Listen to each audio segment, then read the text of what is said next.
this week's episode, we dive into the headlines that are shifting the global landscape. From historic captures to shifting borders and economic milestones, here are the 5 trending stories we are exploring. The fall of Nicolas Maduro.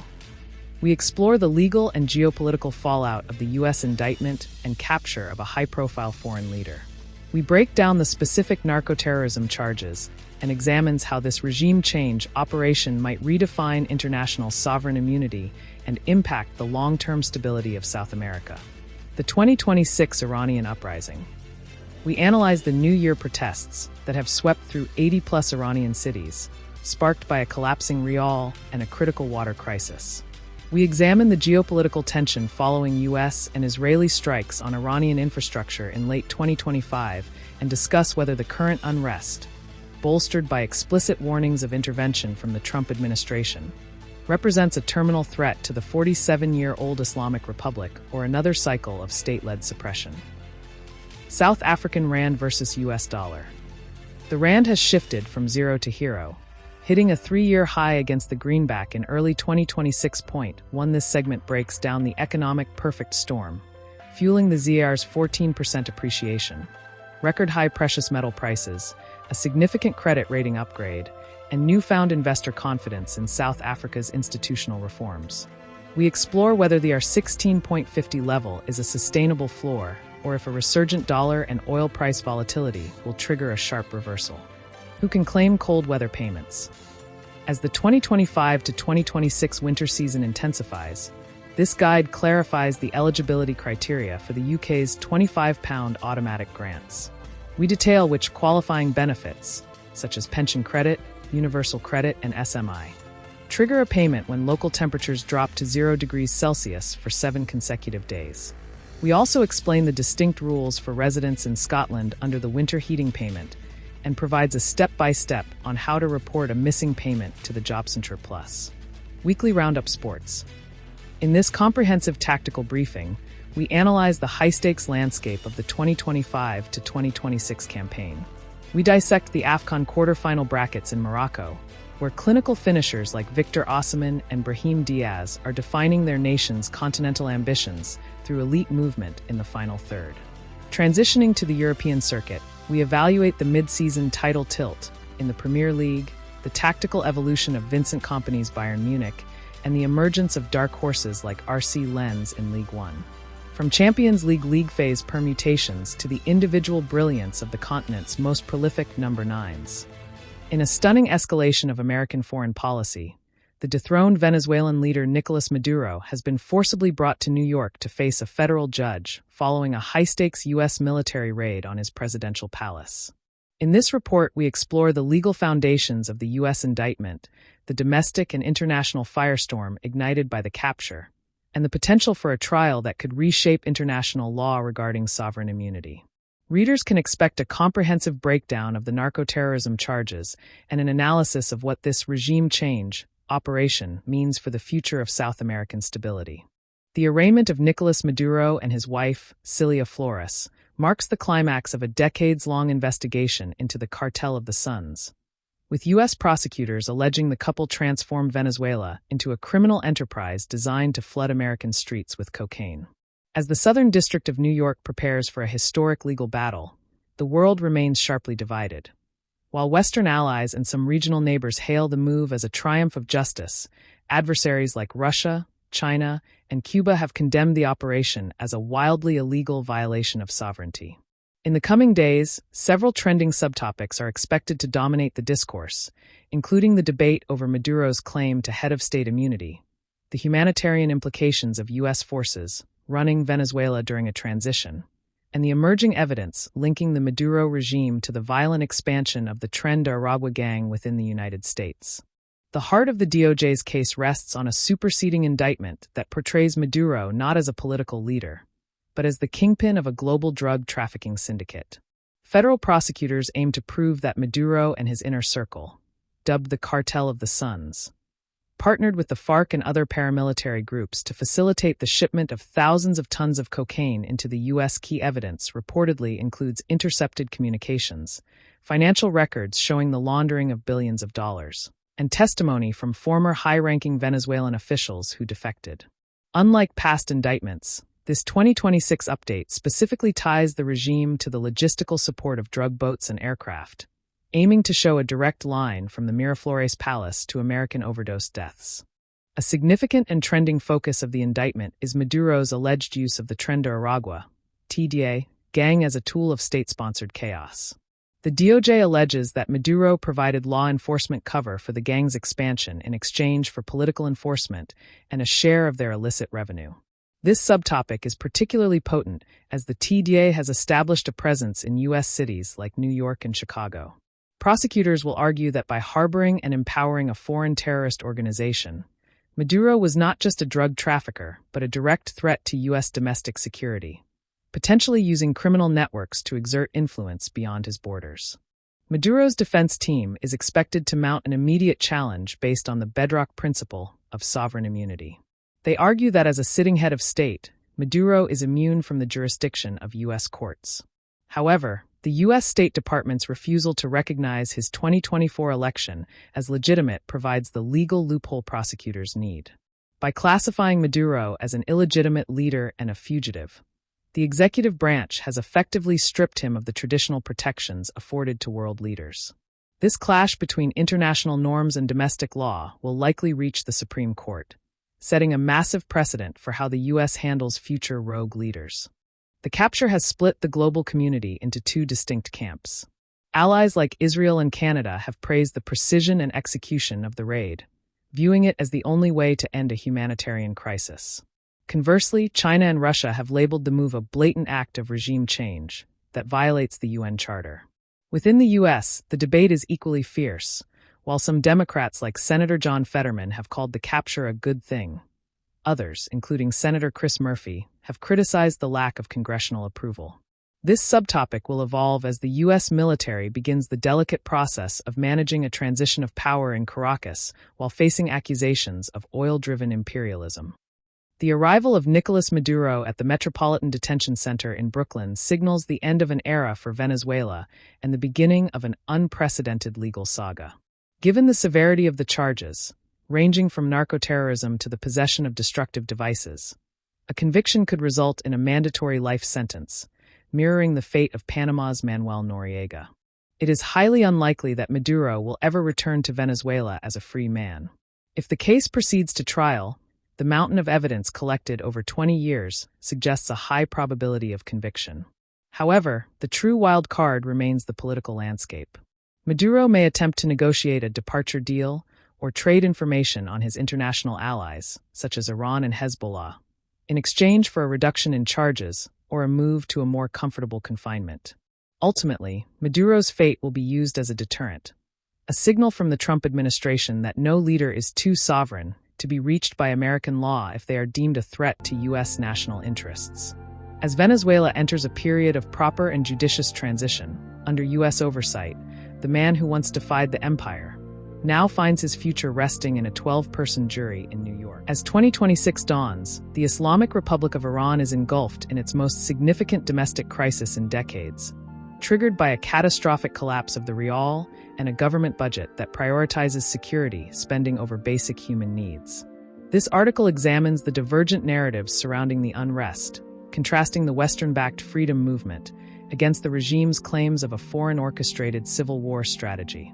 Viewers can expect an analysis of how the recent capture of Nicolas Maduro has emboldened Iranian protesters, the specifics of the looming military crackdown, and the high-stakes geopolitical chess match involving the Trump administration and Israeli intelligence. The current protests in Iran have rapidly evolved from local grievances over fuel prices and water scarcity into a nationwide demand for the total overthrow of the clerical establishment.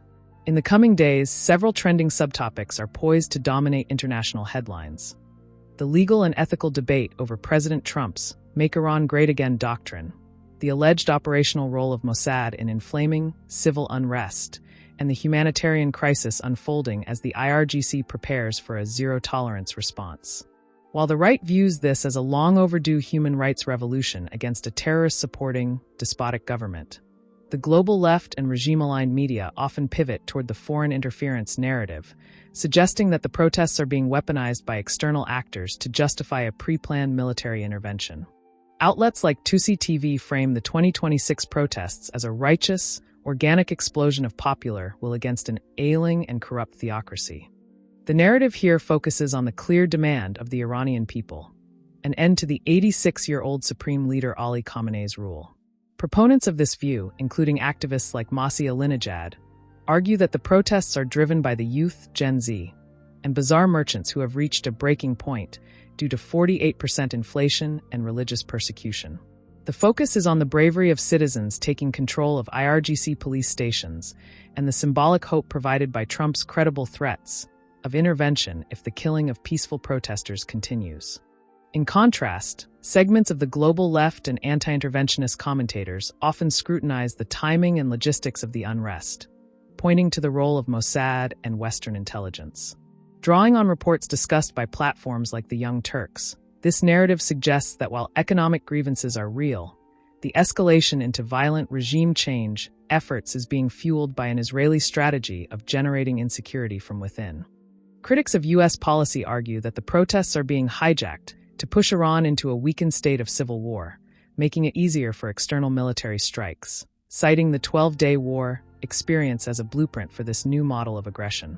Proving the catalyst for these protests requires looking at the December 2025 budget, where the Pezeshkian government increased security spending by 150%, while ignore a currency that hit a record low of 1.45 million rials to the dollar. Evidence submitted by groups like the Human Rights Activists in Iran, HRAI, documents that the first deaths occurred during shopkeeper strikes in the Grand Bazaar. However, the regime counters this evidence by broadcasting forced confessions and claiming the arrest of Mossad agents at the heart of the riots, attempting to delegitimize the movement as a Zionist American plot rather than a grassroots uprising for bread and freedom. A critical subtopic developing in real time is the Maduro effect. Following the U.S. military's abduction of Nicolas Maduro in January 2026, both the Iranian regime and the protesters are operating under a new set of rules. For the protesters, the capture of a key Iranian ally serves as proof that no dictator is safe. For the regime, it serves as a terrifying justification for their foreign plot narrative. This development has turned every domestic labor demonstration into a high-stakes geopolitical event, as the world watches to see if the U.S. will apply the same extraction tactics to Tehran's leadership if the crackdown turns into a bloodbath.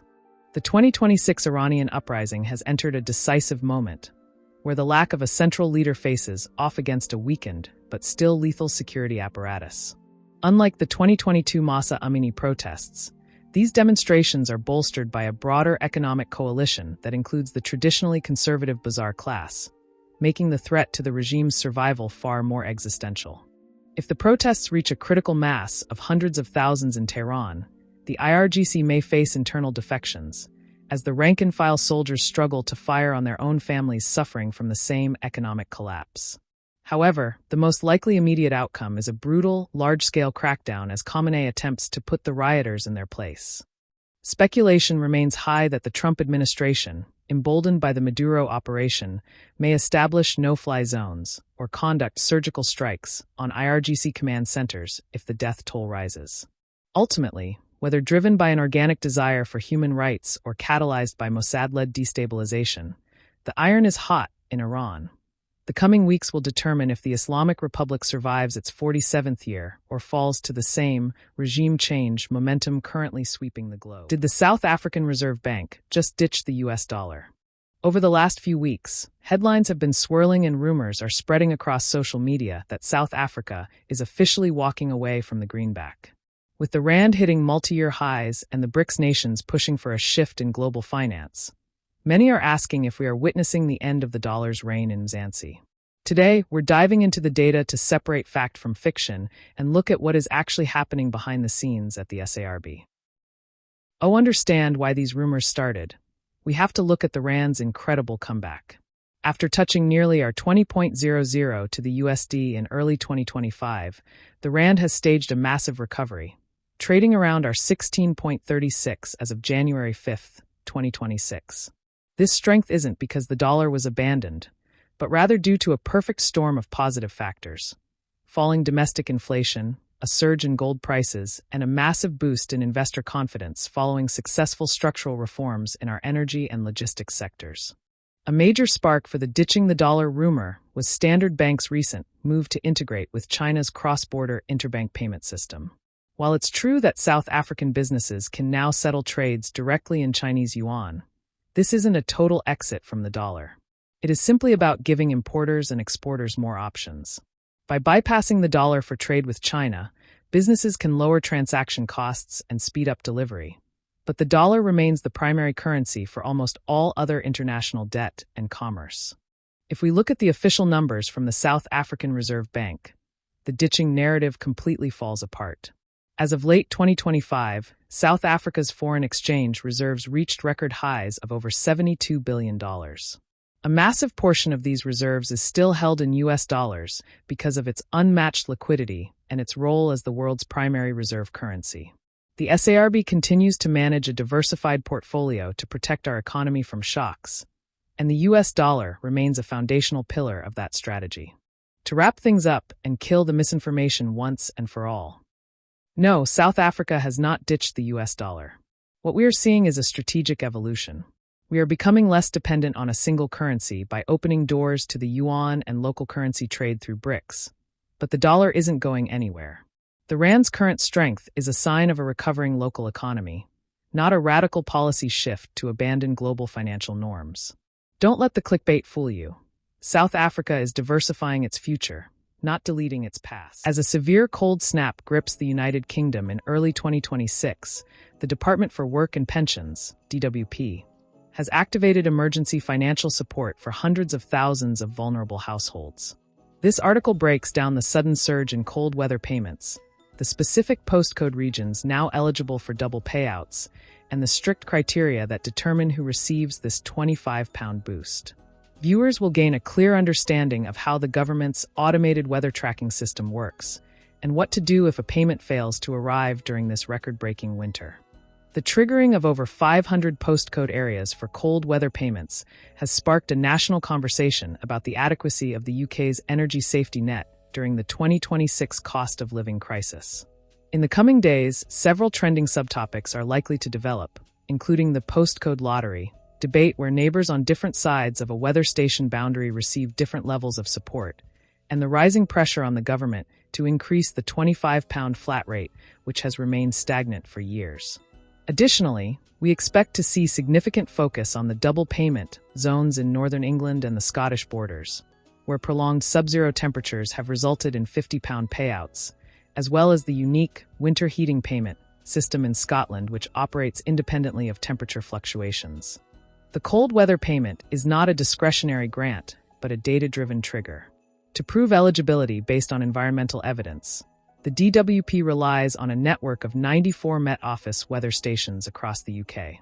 A payment is only triggered when the average temperature in a specific postcode area is recorded as, or forecast to be, 0 degrees Celsius or below for 7 consecutive days. For the first week of January 2026, this threshold was met in over 441 areas initially, expanding to 539 postcodes by January 7th. This rigid all-or-nothing rule often draws criticism from those who experience 6 days of freezing weather but receive nothing, highlighting the technical nature of the evidence required for the DWP to release funds. While the cold weather affects everyone, the payments are strictly means-tested.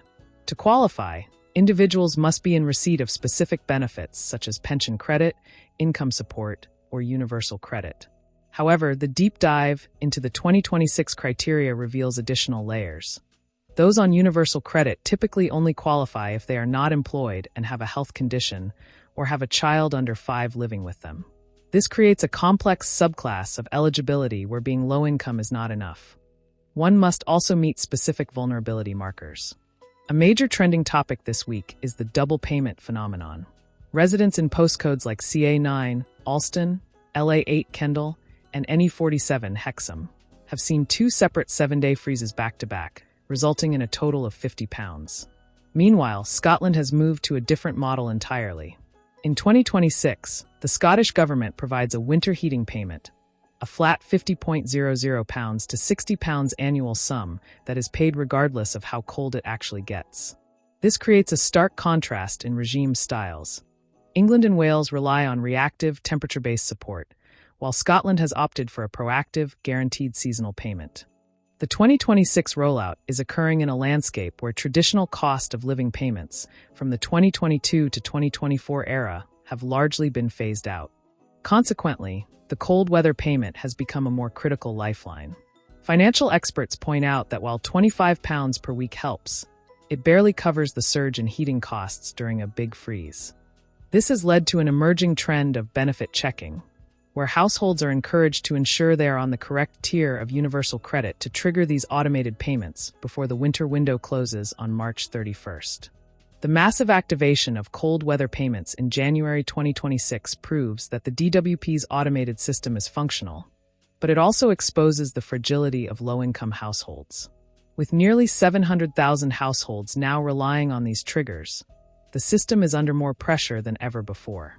As we look toward the remainder of 2026, it is likely that the Scottish model of a guaranteed payment will gain more traction in Westminster.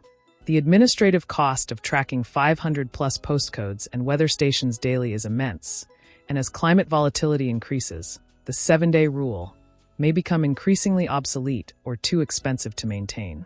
We speculate that by the 2027 budget, the UK government may face an ultimatum: either significantly increase the £25 payment to match 2026 energy prices, or scrap the temperature trigger system in favor of a flat, winter fuel top-up for all universal credit claimants. For now, those in the frozen postcodes should expect their funds automatically within 14 working days. European giants and African heavyweights. Welcome to this week's sports segment of the Roundup. Today, we are shifting our focus to the pitch as we enter a critical juncture in the 2025-26 football calendar.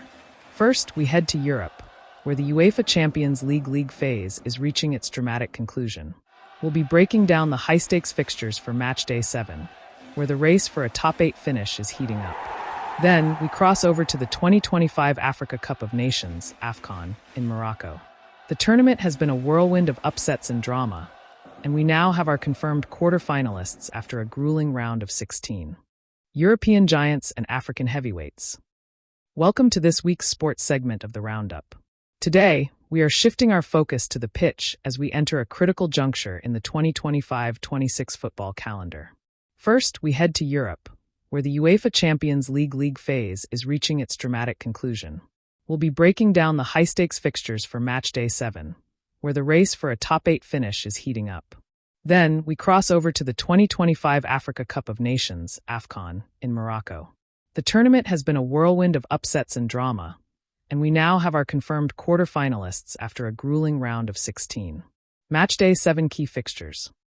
The penultimate matchday features several heavyweight clashes that could redefine the league table. High-profile games to watch include Paris Saint-Germain versus Tottenham Hotspur and Manchester City versus Galatasaray.